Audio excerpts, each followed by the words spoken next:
Mr. Speaker, as I sit here, I am surprised, and I want to say it's unfortunate that instead of governors decorating this Senate and celebrating this Senate for the good work that this Senate has done, they are coming out to condemn the Senate. Mr. Speaker, I will explain why. Mr. Speaker, it has been a concern that this House, the previous houses, were actually examining audit reports for the governors who had left office. We were like 4 years behind. When we came in, we were doing 2018 financial year, 2017-2018 financial year. But Mr. Speaker, these two committees of the Senate, the PAC committee and the PIC committee, have worked so hard, Mr. Speaker, to ensure that we are now current. Because now we are working on 2024-2025 financial year, which is the current one. Mr. Speaker, when you see governors are complaining and getting worried, it is simply because this House has worked so hard to ensure that we are dealing with the current report and we are dealing with the governors to respond to the issues while they are in office, not to come and respond to the issues of the previous governor who was there. And that's where the fear is, Mr. Speaker, because we interact with these governors, and some of them have been telling us that you are too fast. Why can't you delay so that someone else will come and answer my queries? Mr. Speaker, these committees, we must be celebrated by Kenyans for being current. And Mr. Speaker, it is so surprising that the governors who expect us to give them more money are the ones who are trying to derail our work, Mr. Speaker. Mr. Speaker, as you are aware, the same counties are the ones who went to court.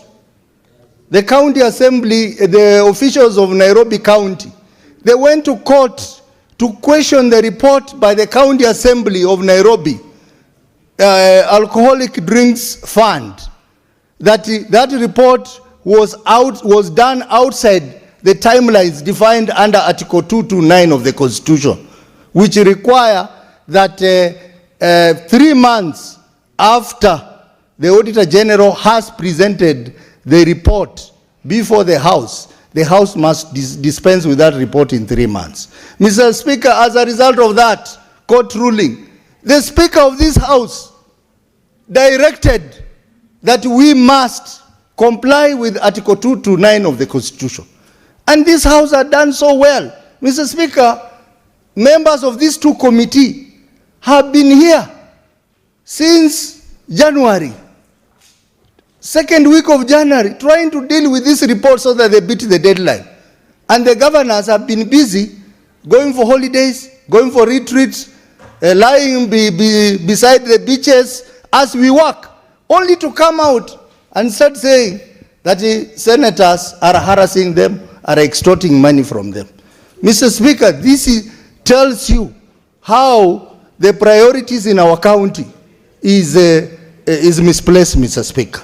Mr. Speaker, I want the governors to understand that if this House complies with Article 229 of the Constitution, it means it will be up to date. And therefore, they would rather work with us so that we can compel the National Assembly to adhere to Article 203 of the Constitution that requires that while computing the shareable revenue, you base it on the most current audited reports. That cannot be done if they don't support us. So this is not the time for our governors to take us through the mud, but to support us so that we comply with the provisions of Article 229 so that they can get more money. In fact, more money than 495 billion that the national government is proposing. Mr. Speaker, I want to say that in my committee, the Committee of PIC, we have noted numerous issues in our counties. The water companies in our counties, Mr. Speaker, 95% of our water companies are actually insolvent. They are not making profit. They are not making any money, and they have high non-revenue water, meaning that more than 50% of the water that they generate is not accounted for. But that is the money that is taken into people's pocket, Mr. Speaker. Mr. Speaker, if you go to municipalities, 99% of the municipalities in all the counties, Mr. Speaker, they have not been operationalized. They are not autonomous as required by the law, the Urban Areas and Cities Act. The governors have been appearing before us year in, year out, and they promise they are going to do something about it. But when they come back, they have done nothing, Mr. Speaker. And Mr. Speaker, this House every year appropriates money, the county additional allocation money from World Bank to support these municipalities. And this money is not accounted for, Mr. Speaker. Mr. Speaker, if you look at the funds established in counties, most of the funds that have been established in counties are conduits for corruption, Mr. Speaker. Mr. Speaker, notoriously, there is a fund called Enterprise Fund, where they put in money and they cannot account for that money. They cannot tell you who they have given those loans. And they cannot tell you how they are going to recover. Nearly all the counties. Bursary fund in our counties, Mr. Speaker. The money that is supposed to be helping our children, most of that money is misappropriated, Mr. Speaker. Mr. Speaker, if you look at the hospitals, Mr. Speaker, most hospitals that we review the audit reports, they have issues of accountability. These are the issues that we raise, and governors, all they can say is that we are harassing them. All they can say that we are intimidating them. Mr. Speaker, I am happy they are complaining. They are complaining because Senate is doing its job, Mr. Speaker. We are making them accountable. We are stopping them from stealing, Mr. Speaker. And I want all Kenyans to hear us very loudly that indeed Senate is working for the people of Kenya. Mr. Speaker, when governors complain that my committee is inviting them multiple number of times, we are inviting them multiple number of times, Mr. Speaker, because they have created unnecessary funds in the counties. They have a lot of issues in hospitals. They have a lot of issues in municipalities. They have a lot of issues in water companies, and they are not responding to those issues that we raise, Mr. Speaker. Mr. Speaker, within this short period of 3 months, from January to end of March, my committee is supposed to process 560 audit reports. Mr. Speaker, if you divide by the 47 counties, then you note that averagely each county has 12 reports. The governors are telling us that they want us to process 12 reports in one sitting, Mr. Speaker. We are not there just to touch and go, Mr. Speaker. We need to interrogate issues which are in those reports. And we came up with a formula and said, because of the need to beat the deadline, we will do 4 reports per sitting. And therefore, each county is supposed to appear before us 3 times. They are now complaining that they will not come to our committee 3 times, but they will only come once. Mr. Speaker, that is one way of avoiding the audit issues that are raised in those reports. We have made a decision as a committee that any governor who will fail to appear before us, Mr. Speaker, 1, we will surcharge him for the cost of that meeting. 2, we will adapt the report of the Auditor General as it is and recommend prosecution of the officers involved where there is misappropriation of funds. Mr. Speaker, a significant number of counties have not been complying with the Public Audit Act that require that they submit financial statements. And the law says if you do not submit financial statement, then 3 things can happen to you, Mr. Speaker. 1, imprisonment for 5 years, or a fine of 5 million, or both. We have been very lenient on this, Mr. Speaker, because we want to have mutual engagement with the governors. But now as a committee, we have now decided that any county that has not submitted financial statement to the auditor for audit as required under PFM Act and Public Audit Act, we will apply the law. We will imprison those accounting officers. We will fine them 5 million. Moving forward, Mr. Speaker. Mr. Speaker, I also want Kenyans to understand that the Senate makes recommendations for investigation and prosecution. But our two constitutional offices, EACC and ODPP, they need to do their job. We need to see them taking people in so that we don't have these people playing around with us. They know that we will make recommendations and then they play their games around EACC and avoid the law, Mr. Speaker. Mr. Speaker, one of the things that we need to do is to call the EACC to appear in the committee of the whole House to explain to us why they are not taking our recommendations, why they are not investigating, and ODPP, why they are not prosecuting the governors involved, Mr. Speaker.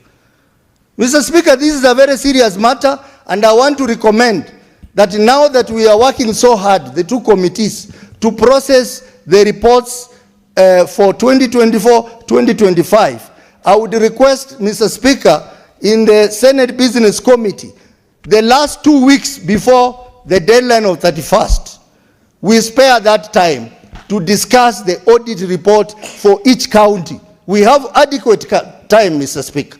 We can suspend everything else, Mr. Speaker, and deal county by county, so that the members, you can appreciate the kind of plunder that is happening in our counties, the kind of mismanagement, the kind of violation of the law that is happening in our counties. Mr. Speaker, I have heard the statement of the Speaker. But Mr. Speaker, moving forward, we should deal with the counties, individual counties, not this amorphous body called COG. COG is proving to be a criminal enterprise, Mr. Speaker. COG is where they sit, they collude on many issues against the people of Kenya. We will want that we deal with the individual counties, because when we appropriate money in this House, we appropriate money to individual counties and not COG. Because COG is not even in law, Mr. Speaker. Why are we bothered about them? And Mr. Speaker, even as they say that they are not coming before the committee, some of the governors are appearing now. Some have even called us and said that we want you to give us this debt and this debt. It is just a notorious group of governors who think they are bigger than life, Mr. Speaker, who think that there are small gods, that they should not appear before us. And I want to say the governors who are vocal on what senators are doing are the same governors who have issues in our committees. The governor for Wajir, who is a FCPA and who is the chair of Council of Governors, I want to challenge him why there are so many issues around entities in his county. And yet he claims to be an FCPA. A lot of financial issues, financial misreporting that are happening in entities in water and even hospitals in Wajir, Mr. Speaker. Mr. Speaker, we need to be very firm. We should not be intimidated. I, as a chair of CPIC, I will not be intimidated by any governor. And we are going to do reports based on facts, based on our examination of those reports, based on our deliberations in our sittings in a free, fair, but very firm manner, Mr. Speaker. And honorable members, I want that we support the two committees so that we can have proper governance in our counties. And Mr. Speaker, Senator Wakoli has also raised an issue about intimidation that senators are facing on our ground. That governors have the audacity to convene rallies with their officers and condemn governors because of their work here, Mr. Speaker. Mr. Speaker, I think we also need to look at the conduct of some governors. In my region, Mr. Speaker, Western region, the governors are not working. They have started early campaign. They are in campaign committees. The four governors, Governor Lusaka, Governor Otichiro, Governor Baraza, and Governor Otuom, that they are already started campaigning for seats in 2027 for a particular candidate for president, using county money, Mr. Speaker. Mr. Speaker, this will not be tolerated, and senators from the region, we have said, we will not allow you people to use county money to campaign this early. Focus on delivering services to the people of your respective counties, Mr. Speaker. Mr. Speaker, I would like to urge the governors to work very closely with senators, because we are the ones who appropriate money to you. You cannot appear like you want to fight us. You cannot appear like you want to intimidate us. You cannot appear like you want to tell us when to come and when not to come. And it's very sad, Mr. Speaker, that some of the governors who are promoting this kind of practice have been senators here, Mr. Speaker. I am surprised that my good friend Mutula Kilonzo, who I have respected for years, that today he was supposed to appear before PIC committee, and he writes a letter to say I'm not appearing because of the decision of COG. And I wonder, this is a lawyer, Mr. Speaker. COG is an amorphous body. Why are you making reference to COG and you know its legal standing, Mr. Speaker? Mr. Speaker, we are serving here as senators. Maybe in future we'll be governors. I pray God that I will not be that kind of a governor. I will be a governor who respects the Senate, Mr. Speaker. I'll be a governor who understands the constitutional role of Senate. You cannot change goalposts and say that since you are on the other side, you disregard the Senate. Some of the governors who are making noise, Mr. Speaker, want to be senators here, Mr. Speaker. How will they work as senators when they are ridiculing this house, Mr. Speaker? Governor Wajir wants to be a senator. Governor Tarakanidhi wants to be a senator.